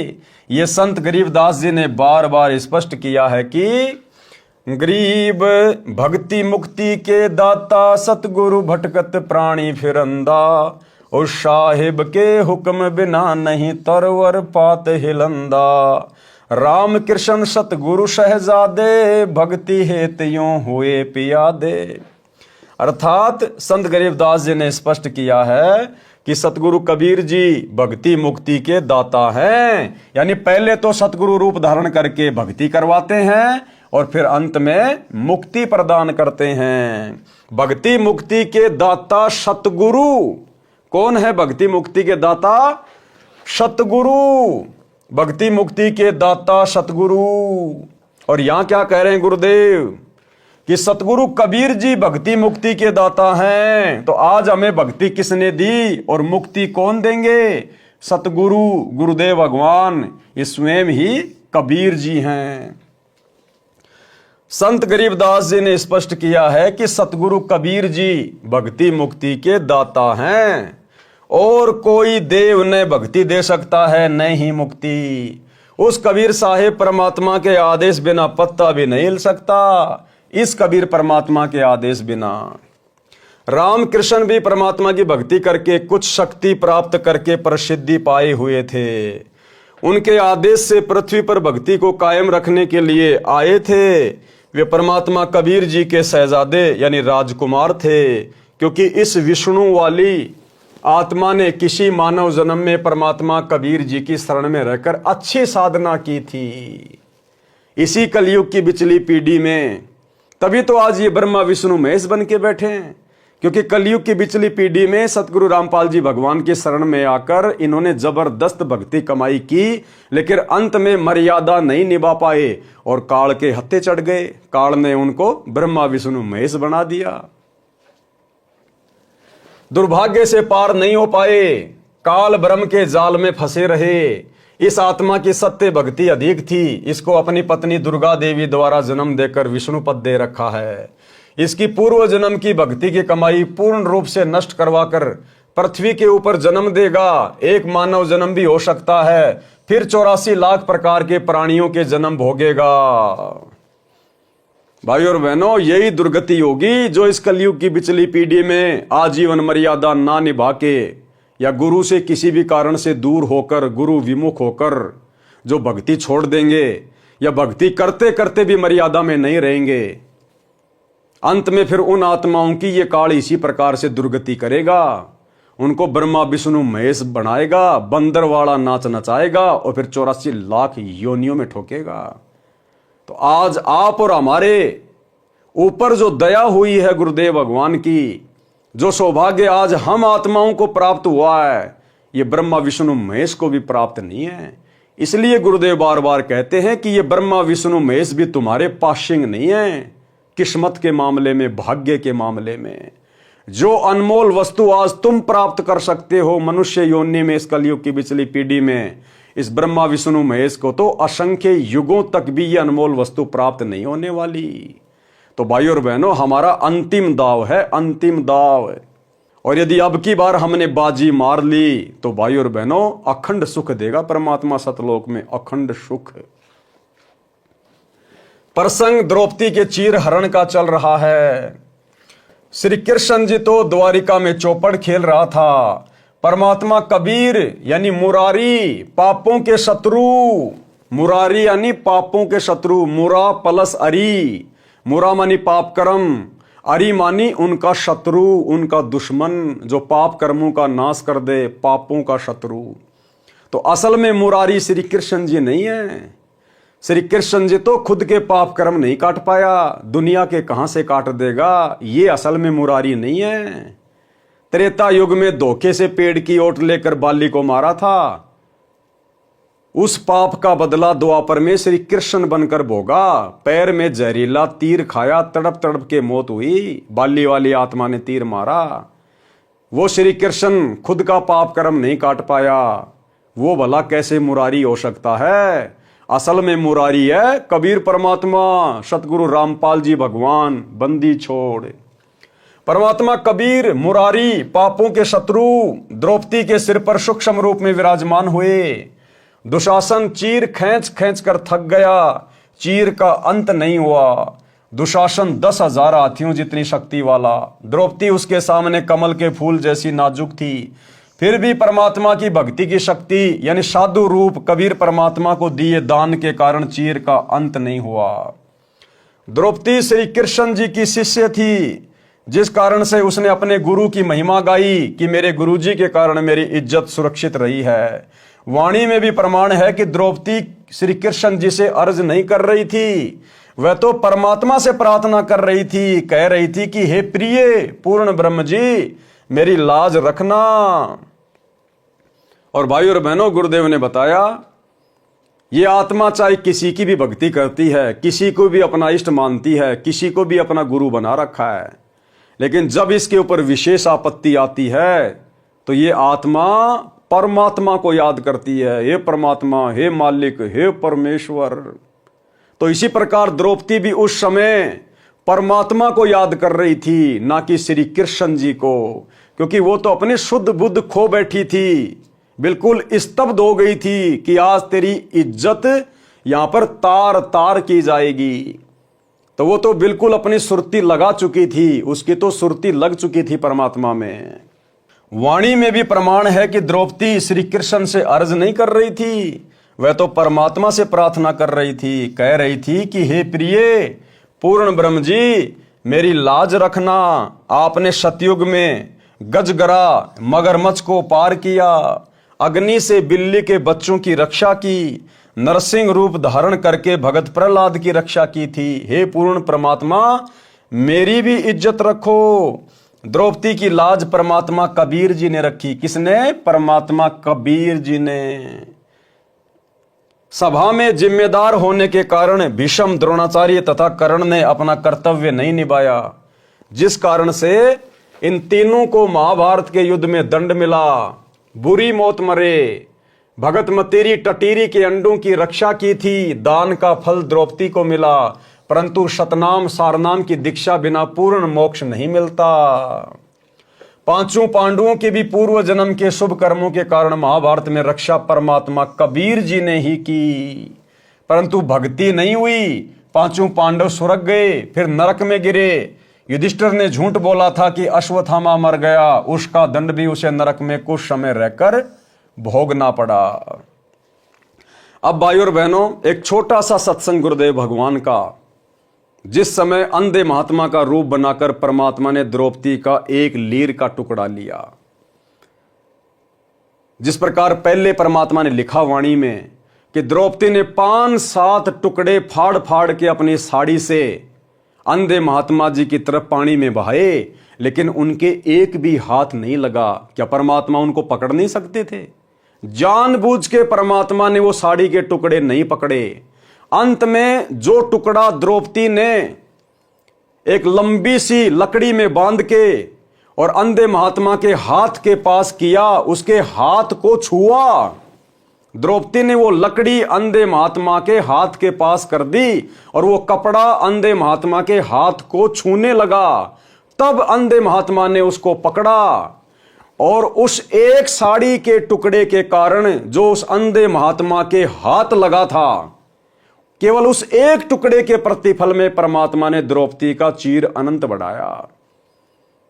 अरे द्रौपदी ने तो बाकी टुकड़े भी साड़ी के फाड़ के फेंके थे, वो भी तो दान था, वो भी तो कपड़ा ही था, लेकिन उन 5-7 साड़ी के टुकड़ों के प्रतिफल में परमात्मा ने द्रौपदी का चीर नहीं बढ़ाया, जबकि वो भी दान ही था, केवल उस एक टुकड़े के कारण, क्योंकि वो टुकड़ा परमात्मा के हाथ में लगा।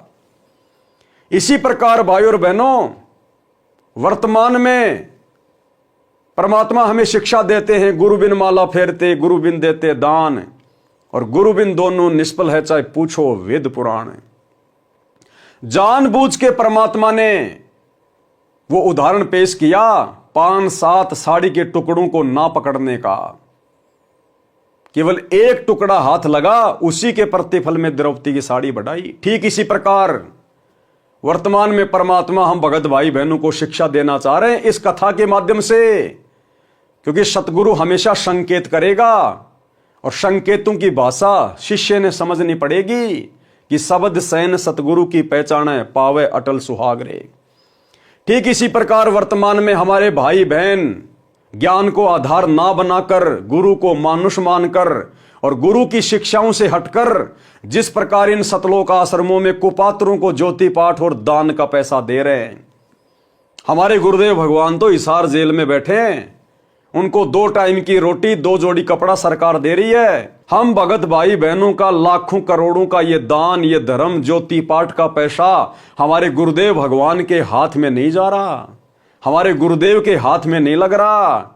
अरे दान किसको किया जाता है? गुरु भाई को या गुरु को, सुपात्र को या कुपात्र को?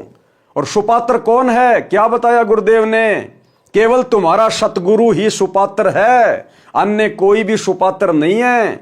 और यदि कुपात्र को दान धर्म करोगे तो भाई परिणाम भोगना पड़ेगा। तो जिस प्रकार द्रौपदी की साड़ी का एक टुकड़ा अंधे महात्मा के हाथ लगा तो परमात्मा ने चीर अनंत कर दिया। बाकी साड़ी के टुकड़े भी द्रौपदी ने फाड़े थे, लेकिन वो महाराज जी के हाथ नहीं लगे, उसके प्रतिफल में कुछ नहीं दिया। ठीक इसी प्रकार भाई और बहनों, वर्तमान में आप जी आंखें बंद करके जो इन सतलोक आश्रम में दान कर रहे हो, ज्योति पाठ के पैसे दे रहे हो, ये भक्ति है, ये नियम अनुसार चलती है, यहां मनमाना आचरण नहीं चलता। बताओ तुम भगत भाई बहनों का कौन सा पैसा आपके गुरुदेव के हाथ में जा रहा है?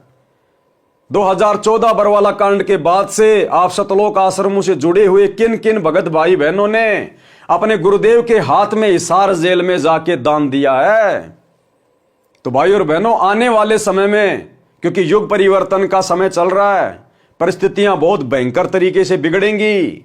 ज्ञान गंगा पुस्तक में नास्त्रदमस की भविष्यवाणी में पूज्य गुरुदेव जी जिक्र कर चुके हैं कि आने वाले युग परिवर्तन में भारत देश में 16 से अधिक राज्यों में राष्ट्रपति शासन लागू हो जाएगा। परिस्थितियां बद से बदतर होंगी। और कल ही मणिपुर में राष्ट्रपति शासन लागू हो चुका है, शुरुआत हो चुकी है। साधु वचन पलटे नहीं, चाहे पलट जाएं ब्रह्मांड। और जब वो परिस्थितियां बिगड़ेंगी, दुनिया की हालत बद से बदतर होगी। रहते तो हम भी दुनिया में ही हैं।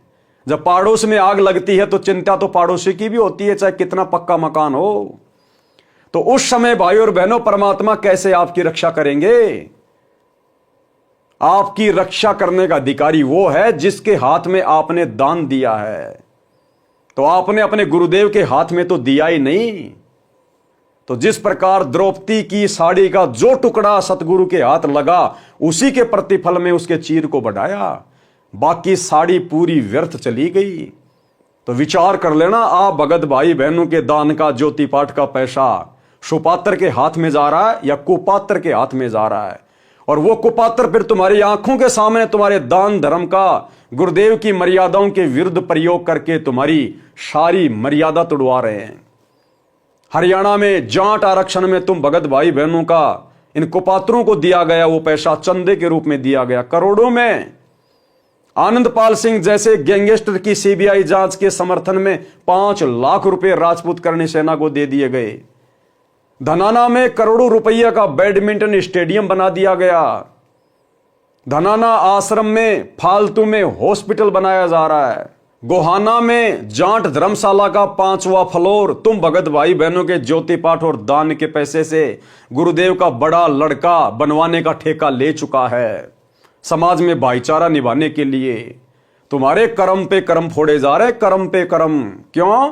क्योंकि आप लोगों ने आंख बंद करके अपने गुरुदेव की मर्यादाओं को ना निभाकर, ज्ञान को आधार ना बनाकर, अपने गुरु की शिक्षाओं पर ना चलते हुए कि गुरु बिन दान पुण्य जो कर ही मिथ्या होए कबू न फल ही, आप लोगों ने उन कुपात्रों को ज्योति और पाठ का पैसा दे दिया जिन कुपात्रों के मनमानी गलतियों के कारण, मनमाने आचरण के कारण, जिनकी काल प्रेरणा के कारण 2014 का बरवाला कांड हुआ और जिन लोगों की मनमानी हरकतों के कारण पिछले 10 वर्ष से हमारे गुरुदेव हिसार जेल में बैठे हैं। भाई और बहनों, विचार कर लेना, अभी भी समय है। यदि बात समझ में आई है तो नाक रगड़ कर अपने गुरुदेव से घर पर क्षमा याचना कर लो और छोड़ दो इन फर्जी आश्रमों में जाना। साथ संगति से जुड़ जाओ। जब तक गुरुदेव भगवान नहीं आते हैं, घर को आश्रम बनाओ, मर्यादा रूपी दीवार बनाओ, ज्ञान को आधार बनाओ और गुरु को इष्ट मान के भोग लगाओ। अपनी भक्ति करो। बकवाद करने से परमात्मा निकट नहीं आएगा। ये एग्जाम्पल है द्रौपदी की कथा। बाद में रोओगे, पछताओगे। आपके विश्वास के लिए ये छोटा सा सत्संग गुरुदेव का, जिसमें गुरुदेव ने इसी बात को हाईलाइट किया है कि वो एक टुकड़ा साड़ी का जो महाराज के हाथ लगा था, उसी के प्रतिफल में द्रौपदी का चीर बढ़ाया। बाकी जो 3-4 कपड़े और फाड़ फाड़ के दिए थे वो भी तो दान ही था, लेकिन उसके प्रतिफल में चीर नहीं बढ़ाया क्योंकि वो महाराज के हाथ नहीं लगा। सुनिए। धर्म बिना धापे नहीं ये प्राणी प्रपंच, आस बिरानी क्यों करतन दिया हो तो संच। यदि पहले दान किया तो आज मिलेगा। अन्यथा चाहे सिर पटक ले, चाहे कितने किसी प्रकार की तू अन्य साधना कर ले। हाँ, ये मान लीजिए तेरे भाग्य में नहीं है, पूर्व में दान नहीं कर पाया, तो अब आपको तरीका बताया जा रहा है, ऐसे कीजिए। प्रमाण है कि जैसे द्रौपदी ने उसी जन्म में एक अंधे महात्मा को एक बिल्हातानी अर्थात 8-9 इंच का एक कपड़ा लंगोट टाइप, कोपीन टाइप बनाकर पाड़ के दिया था। यानी वैसे तो उसने लगभग सारी साड़ी पाड़ कर डाल दी थी नदी में। अंधा महात्मा था, हाथ नहीं लग गया, वह एक लकड़ी के लपेट कर उसके हाथ के लगा दी। अर्थात उस इतने के कपड़े का दान का इसी जन्म में भी परमात्मा ने उसको लाभ दे दिया, क्योंकि वो सुपात्र को दान किया गया था। वो परमात्मा कहता है कि जो जन मेरी शरण है ताका हूं मैं दास, गेल गेल ला गया फिरूं जब तक धरती आकाश। पारक के अंक का सरलार्थ किया जा रहा है। पारक के अंक की वाणी नंबर 1207 से 1214। गरीब देना जग में खूब है, दान ज्ञान परवेश, ब्राह्मण को तो जग करी बतलाई है शेष। गरीब दान ज्ञान ब्रह्मा दिया, सकल सृष्टि के माही, सोम डूम मांगत फिरे जिन कुछ दीन्या नाही।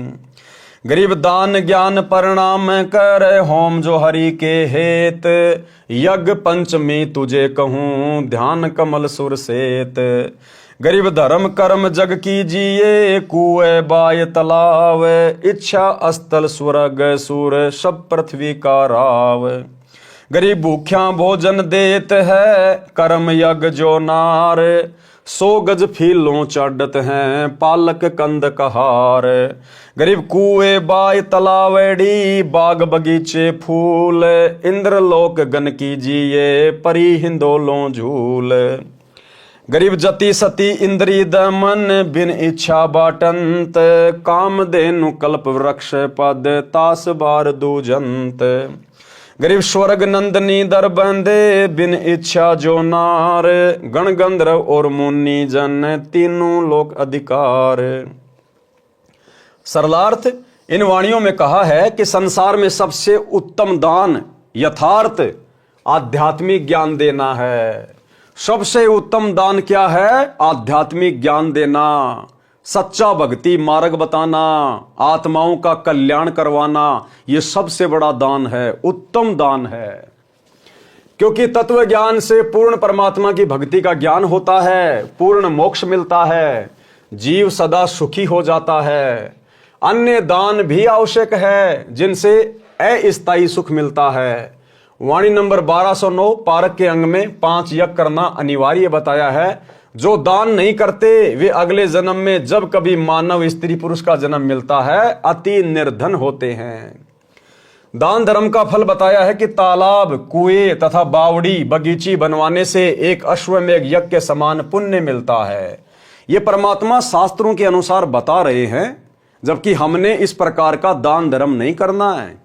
हमने तो सतगुरु धारण करने के बाद सतगुरु के बताए अनुसार ही दान धर्म करना है। और सतगुरु ने बता दिया कि दान धर्म अपने गुरु जी के हाथों में करो, तुम्हारा गुरु ही धर्म के कार्य में लगा सकता है। और 5 यज्ञ जो हमें गुरुदेव ने बता दी हैं अपने घर पे करने के लिए, बस उसी हिसाब से हमने चलना है। बाकी परमात्मा शास्त्रों में लिखी बातों के अनुसार बता रहे हैं। उससे यदि स्वर्ग जाने की इच्छा करे तो स्वर्ग में कुछ समय देवपद मिलता है, फिर अपनी करनी भोगकर पृथ्वी पर पशु पक्षियों के जन्म प्राप्त करता है। यदि पृथ्वी पर राज्य की इच्छा करता है तो उपरोक्त पुण्य के कारण सारा पृथ्वी का राजा बनता है, फिर नरक में जाता है। अब देख लो, ये तालाब बनवाने का पुण्य, बावड़ी बनवाने का पुण्य, थोड़े दिन स्वर्ग में, फिर धरती पे आएगा, राजा बन जाएगा और फिर गधा राजा भी बनेगा। तो हमने केवल उतना ही दान पुण्य करना है, उतना ही धर्म कर्म करना है जितना हमारे गुरुदेव ने हमें सत्संगों में आदेशित किया है। अगर अन्य किसी को दान धर्म करोगे तो देख लो भाई, नादान संगत ने आंखें बंद करके सतलोक आश्रम मैनेजमेंट हरियाणा को दान धर्म किया, आज उनके जबरदस्ती कर्म फोड़ दिए गए। स्टेडियम बनाना, राजनीति में पैसा बर्बाद करना, हॉस्पिटल बनाना, आश्रम बना बना के पत्थरों में पैसा बर्बाद करना, गुंडों की सीबीआई जांच 5 लाख रुपए देना, हरियाणा का जाट आरक्षण करोड़ों रुपया देना, गोहाना जाट धर्मशाला बनवाना, गांव वालों के लिए रोडे बनवाना, बसें चलाना, एम्बुलेंस चलाना, आश्रमों में दुनिया भर का पाखंड कर दिया, मिट्टी के बैल बना दिए, कबीर का झोपड़ा बना दिया, लहर तारा तालाब बना दिया, मिट्टी खोद के पहाड़ बना दिया, दुनिया भर का डेकोरेशन, जैसे ब्याह शादी में मैरिज गार्डन सजाए जाते हैं, ऐसे आश्रम सजा दिए जाते हैं, रंगोलियां बनाई जाती हैं। तो भाई और बहनों, यदि कुपात्रों को दान धर्म करेंगे तो फिर इसी प्रकार से काल हमारे कर्म फुड़वाएगा। जो भूखे व्यक्तियों को भोजन खिलाता है, सारी आयु घर आए अतिथि को भोजन देता है, या धर्म भंडारे करके भोजन करवाते हैं, वो अगले जन्म में जब कभी मानव जन्म मिलेगा तब धनी सेठ बनेगा, हाथी व पालकी की सवारी करेगा, परंतु मोक्ष नहीं होगा। कौन? जिनको पूर्ण सतगुरु नहीं मिलता। और जो व्यक्ति दान धर्म करते हैं, ये उनके विषय में बताया जा रहा है। सतगुरु मिलने के बाद तो सतगुरु के अनुसार ही धर्म कर्म करना होता है। कुएं, बाग, तालाब बनवाने से इंद्रलोक में गण की पदवी प्राप्त करता है, परंतु मोक्ष नहीं होता। ये वाणी नंबर 1209 के सरलार्थ में इसी अंग में पहले लिखा है। अन्य दान, ध्रुव भगत की माता जी सुनीति ने पुत्र को जन्म दिया, ये भी दान है। फिर पुत्र को ज्ञान दिया कि परमात्मा राज भी देता है। और क्या कह रहे हैं गुरुदेव? जतन चाहिए राजपाट तो भी धर ले ध्यान हमारा। अगर इस कलयुग की बिचली पीढ़ी में अगर इतना ज्ञान लेने के बाद तेरे को मोक्ष से अधिक अगर राज्य करने की इच्छा है, तो भी परमात्मा कह रहे हैं कि जतन चाहिए राजपाट तो भी धर ले ध्यान हमारा। फिर अगले जन्मों में परमात्मा तुझे चक्रवर्ती राजा बना देगा, लेकिन मोक्ष नहीं होगा, और फिर गधापति भी बनाएगा। तो भाई और बहनों, ये राज्य की प्राप्ति भी परमात्मा की भक्ति से ही होती है। जितने भी बड़े बड़े चक्रवर्ती राजा हुए हैं, या वर्तमान में जो राजा हैं, चाहे अमेरिका का राष्ट्रपति है, चाहे भारत का राष्ट्रपति है, ये आत्माएं किसी न किसी जन्म में सतगुरु की शरण में थी, थोड़ी बहुत भक्ति की, फिर छोड़ छाड़ के भाग गए। इनके मन में वही था, ठाठ बाट करें, धन हो, राज्य करें। अब वर्तमान में ये राजा बन के राज्य कर रहे हैं, और इनके इतने अच्छे संस्कार नहीं है कि अब ये सतगुरु की शरण में आ जाएं। तो भाई और बहनों, यदि हमने दान धर्म किया और यदि मर्यादा तोड़ दी, तो वो दान धर्म फिर हमारे जी का जंजाल बन जाएगा, जी का जंजाल। जब तक हमारी वो भक्ति की पूंजी पूरी तरह से समाप्त नहीं होगी, तब तक हम सतगुरु की शरण में आने योग्य नहीं बनते। इसीलिए तो आज कोई मंत्री है, कोई प्रधानमंत्री है, कोई सरपंच है, ये इनको ज्ञान की बातें अच्छी भी नहीं लगती, अच्छी भी। और जब कोई कहता है कि हमारे गुरुजी परमात्मा है, भक्ति कर लो, तो ये मजाक उड़ाते हैं। तो काल फिर ऐसे आत्मा को बांध लेता है जो परमात्मा की शरण में आने के बाद मर्यादा तोड़ के पार नहीं हो पाता है। ध्रुव भगत की माता जी सुनीति ने पुत्र को जन्म दिया, ये भी दान है। फिर पुत्र को ज्ञान दिया कि परमात्मा राज भी देता है, स्वर्ग भी देता है। भगत प्रहलाद ने माता के उपदेश अनुसार परमात्मा से राज प्राप्ति के लिए साधना की, नारद जी से दीक्षा ली, सफल हुआ। पतिव्रता पत्नी का मिलना दुर्लभ है। जो अन्य पुरुष से प्रेम ना करे, उस घर में संकट कम आते हैं। भगत शेख फरीद को परमात्मा के कुएं में दर्शन हुए। क्या कह रहे हैं परमात्मा? पतिव्रता पत्नी का मिलना भी दुर्लभ है। जो अन्य पुरुष से प्रेम ना करे, उस घर में संकट थोड़े आते हैं। क्योंकि पतिव्रता औरत कौन होगी? जिसके हृदय में परमात्मा की भक्ति होगी। भले वर्तमान में कोई सतगुरु की शरण में नहीं है, लेकिन फिर भी यदि वो बहन, वो माई, यदि वो पतिव्रता है, इसका मतलब वो कभी न कभी पहले सतगुरु की शरण में थी, जिस कारण से आज उसके अंदर इतने अच्छे सुविचार हैं, उसका हृदय इतना पवित्र है, इतना साफ है।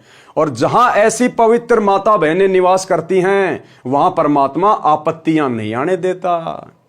तो पतिव्रता स्त्री का मिलना भी सौभाग्य है। भगत शेख फरीद को परमात्मा के कुएं में दर्शन हुए। तो भाई और बहनों, आज के वीडियो में हम केवल इतना ही लेंगे। कल रात्रि 8 बजे भगत शेख फरीद की जो कथा है, पूज्य गुरुदेव ने अपने कर कमल से लिखी है। इस कथा में आप और हम भगत भाई बहनों के लिए परमात्मा ने क्या शिक्षा छुपाई है, इसके ऊपर हम कल रात्रि 8 बजे जिक्र करेंगे। तब तक गुरुदेव भगवान हम सबको आज्ञा दे, इजाजत दे, आशीर्वाद दे। बंदी छोड़ सतगुरु रामपाल जी भगवान की जय हो। भाई जो बचन पे डट के कट गे फंद 84 के, कट गे फंद 84 के, कट गे फंद 84 के। भाई जो गुरु बचन